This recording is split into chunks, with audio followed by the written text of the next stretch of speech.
कबीर साहब से किसी ने प्रश्न पूछा कि सुख कहाँ है, सुख कैसे मिलेगा, और दुख कहाँ है, दुख क्यों मिलता है, और मनुष्य को किस संगति में बैठना चाहिए। 3 सवाल किए गए। कबीर साहब ना तो अंग्रेजी में बोलते हैं, ना उर्दू अरबी फारसी बोलते हैं, ना शुद्ध हिंदी बोलते हैं। वो जो बोलते हैं टूटी फूटी हिंदी है, लेकिन उनका ज्ञान सुपर क्वालिटी का है। कबीर साहब सामान्य भाषा में समझा रहे हैं कि हे इंसान, यदि सुख चाहते हो, यदि दुख से बचना चाहते हो, तो आज खुलासा बता देना चाहता हूँ। सुख कहाँ पैदा होता है, कैसे पैदा होता है। सत्संगत से सुख उपजे, कुसंगत से दुख होए।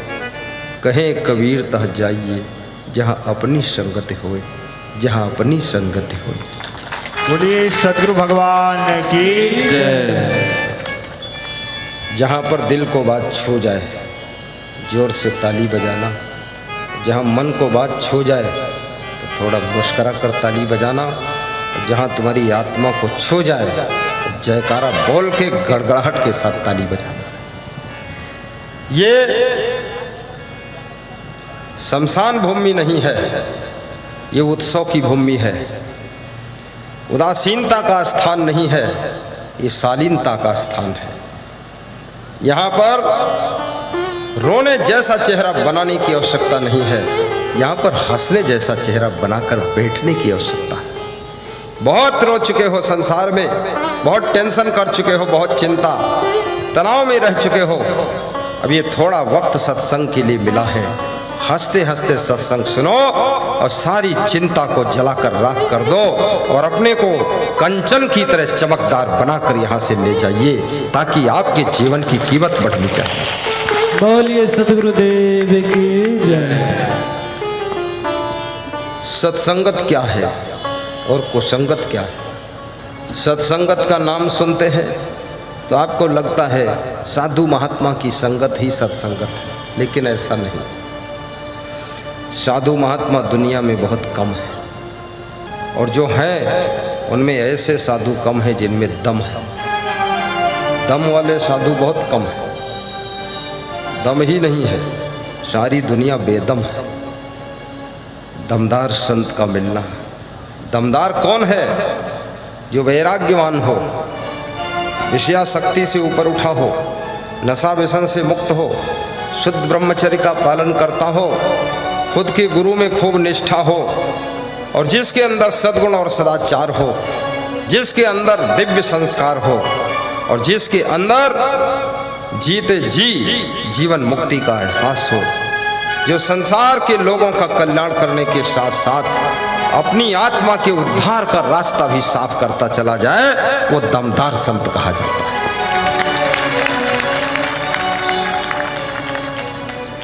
और सत्संग के शब्द कभी कभी ग्रंथों से मिलते हैं। रामायण में भी मिल सकते हैं, बीजक में मिलते हैं, गीता में मिल जाते हैं, और कभी कभी छोटी छोटी पुस्तकें कोई महात्मा लिखते हैं, उनमें भी मिल जाते हैं। और याद रखना, सोना कहीं भी मिल जाए, और सोना तो सोना ही है। सत्संग के शब्द, सत्संग की वाणी, सत्संग का ज्ञान और सत्संग की दौलत कहीं भी मिल जाए, किसी से भी मिल जाए, कैसे भी मिल जाए, लेकिन वो सत्संग की ही संपदा है, जिसको पा करके जिंदगी की विपदा का अंत हो जाता है और जिंदगी खुशहाल होती है।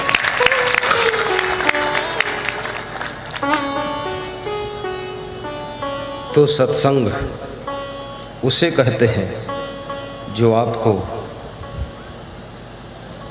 सतमार्ग पर चलना सिखाता है, जो आपको नशा व्यसन से मुक्त जीवन जीने की शक्ति देता है, जो आपको शाकाहारी बनाने की सामर्थ्य देता है। वो सत्संग है जो आपको बुराइयों से बचाने के लिए कवच कुंडल देता है, जो आपको सरलता और विनम्रता सहजता, शिष्टता, सभ्यता, सौहार्दता, मधुरता, अनुशासन दे करके निहाल कर देता है, उसे सत्संग कहते हैं। और सत्संग केवल शब्दों से ही नहीं होता है। कभी कभी कोई ऐसा व्यक्ति आपको मिल जाता है जिसकी बातचीत, जिसका व्यवहार बर्ताव, जिसका उठना बैठना, खाना पीना और जिसका स्वभाव आपके जीवन को बदलने के लिए ताकत देने लग जाता है। वाणी तो बहुत मोटी चीज है, लेकिन उसका दर्शन करके भी मन में बदलाव आता है। उसके क्रियाकलाप, हाव भाव देख करके मन में परिवर्तन आता है कि वाह क्या जिंदगी है। उसको भी सत्संग कहते हैं। और याद रखना, आग के पास बैठोगे गर्मी मिलेगी, आइसक्रीम बर्फ के पास बैठोगे ठंडी मिलेगी, और कंबल ओढ़ कर बैठोगे तो ठंडी दूर होगी, कूलर चलाओगे तो गर्मी दूर होगी, और सत्संग सुनोगे तो दुख दूर होगा, और कुसंग करोगे तो दुख दून होगा, और सत्संग में डूबे रहोगे तो भक्ति की धरोहर मिलेगी। और जिसके पास भक्ति है उसके पास सुख का सागर लहराता है, सुख का सागर लहराता है। रामचरितमानस में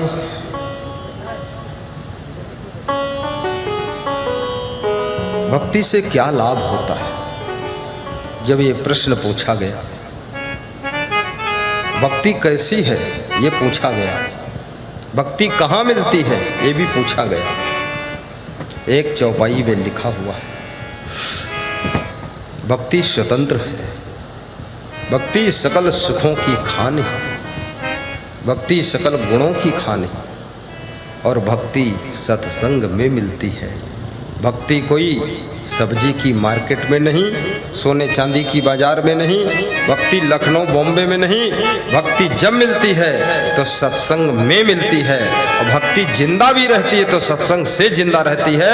जब सत्संग तुम छोड़ देते हो, आपकी भक्ति भी तुमको छोड़ देती है। बोलिए सदगुरु भगवान की जय। इसलिए बार बार सत्संग सुनो।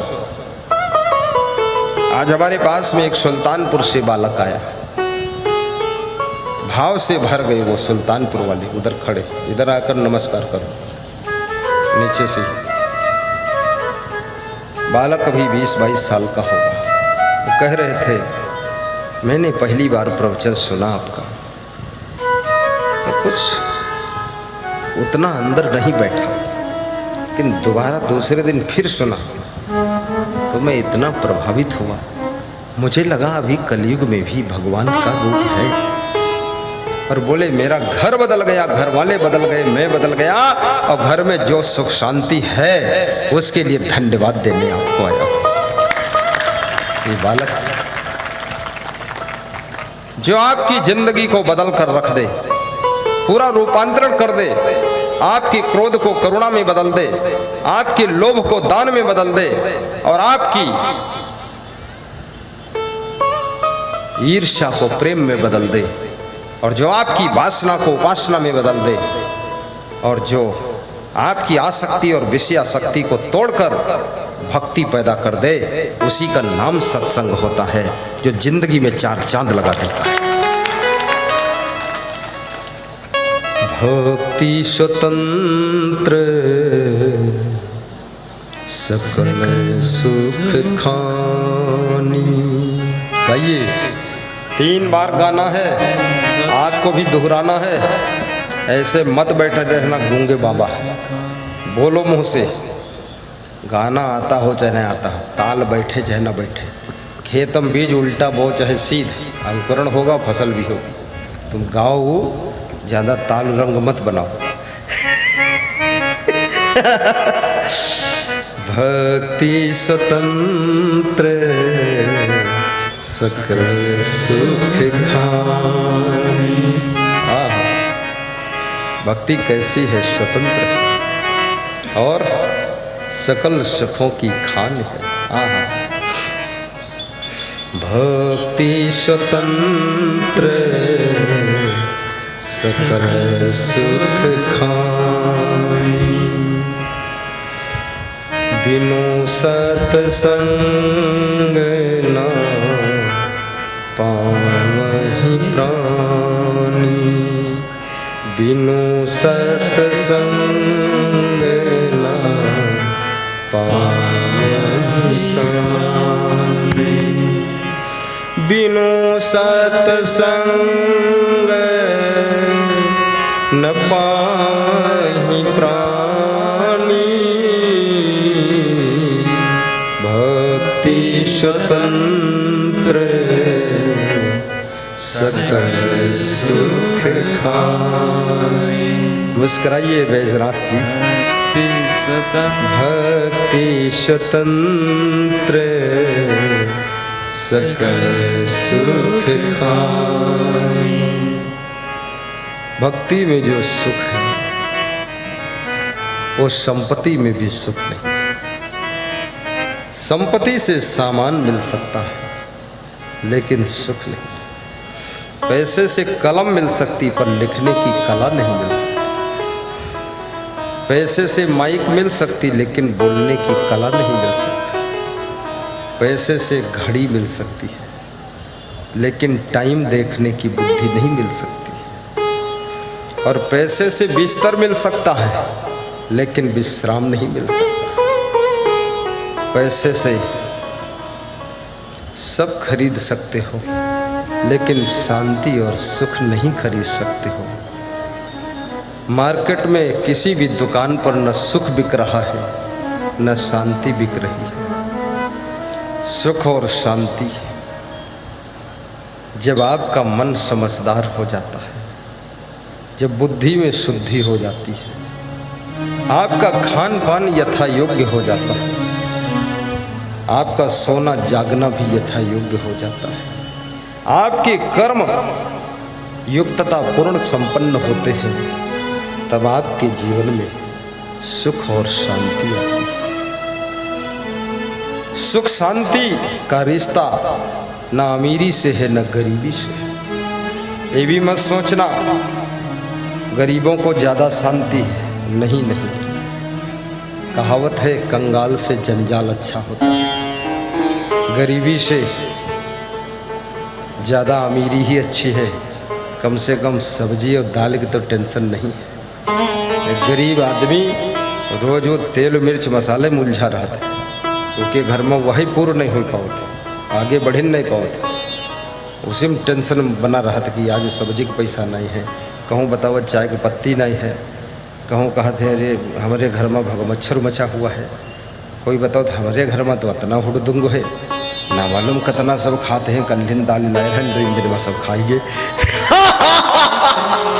खाने पीने का उपद्रव खड़ा हो जाएगा घरों में अगर गरीबी होगी। गरीबी में भी सुख नहीं है और अमीरी में भी सुख शांति नहीं है। तो है कहाँ? कहाँ है? हम बताते हैं वहाँ है। कहाँ? भक्ति में। भक्ति स्वतंत्र सकल सुख खानी। कहाँ है? सत्संग से सुख, जो सत्संग में सुख है। तात स्वर्ग अपवर्ग सुख धैर्य तुला एक अंग। रामायण की चौपाई है। तुलन ताहि सकल मिली जो सुख लो सत्संग। वाह! तात स्वर्ग अपवर्ग सुख। हे तात, स्वर्ग का सुख और मोक्ष का सुख तराजू के एक पलड़े पर रख दो और दूसरे पलड़े पर सत्संग का सुख रख दो और उसकी डांडी पकड़कर उठा दो, तो सत्संग का सुख का पलड़ा स्वर्ग और मोक्ष के सुख के पलड़े से ज्यादा भारी हो जाएगा। स्वर्ग में भी वो सुख नहीं है और मोक्ष में भी वो सुख नहीं है। जो सुख लो सत्संग, जो थोड़े से सत्संग से सुख मिलता है, लेकिन ये सत्संग सबको नहीं मिलता। किसको मिलता है सत्संग? बड़े भागी पाइए सत्संगा, बिना ही प्रयास हो ही भव भंगा, बिना ही प्रयास। ओ हो गाइए, बिना प्रयास क्या है? सत्संग तो प्रयास से मिलेगा, लेकिन अगर सत्संग मिल गया ना तो मोक्ष फिर बिना प्रयास के होगा, परम सुख बिना प्रयास के मिले। जैसे नाव पर बैठने के लिए आपको प्रयास करना पड़ता है, मल्लाह से मेल बनाने के लिए प्रयास करना पड़ता है, लेकिन नाव पर बैठ गए फिर आपको प्रयास नहीं करना पड़ता है, फिर नाव को खेने वाला मल्लाह और नाव तुमको पार कर देती है। ऐसे सत्संग की नाव पर बैठने के लिए आपको प्रयास करना पड़ेगा, और सत्संग की नौका को चलाने वाले सद्गुरुदेव से मेल जोल बनाने के लिए प्रयास करना पड़ेगा।